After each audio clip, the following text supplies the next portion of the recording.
voina chuan guitar lesson thar kan zir ho lenga voina kan zir ho le tur chu Vanlalhmangaiha le Zaii Hauchhumin Hmangaihte Hmangaihna tih hlan sakha guitar a olsam ten Perhdan kan zir ho le don ni helha hi masabera chuan din kan langa asanga G atniama E minor a hian B minor chuan anua E a kan thak lenga asanga E atniama B minor a C sharp minor chuan F sharp minor hi a bridge kan hmang telanga chuan helha hian strum dan chithum kan nei nga a verse a chorus le bridge a hian a strum dan a hrang vek don ni a verse a chuan tin kan strumang tikhana down down down down a top kan down na khanin a ri kha ti chuak lovin kan hub bet nga langa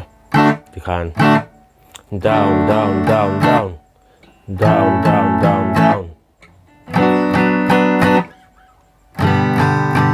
tikhana chuanin a chorus a chun tiang kan strumang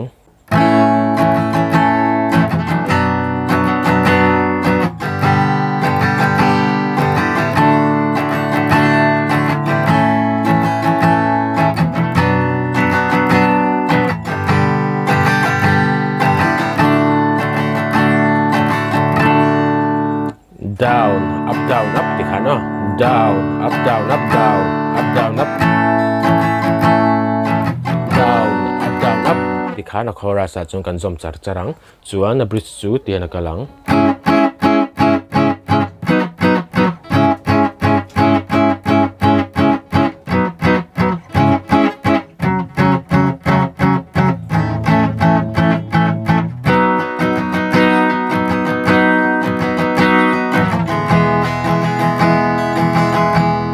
tikhan masabera chuan C sharp minor a khan strum thatopanga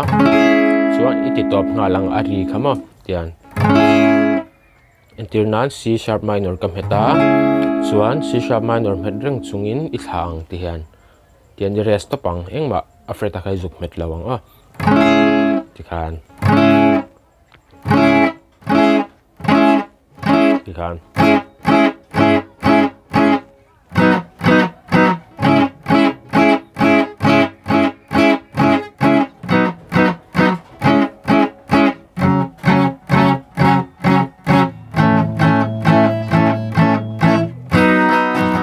chuan a top ti E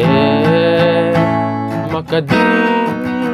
tai vela khanin B a khan kan strum chanang a down up down up down chuan a chorus a shaileng te cho ya tualan sai thir du ni ni sang tam chiar du ni la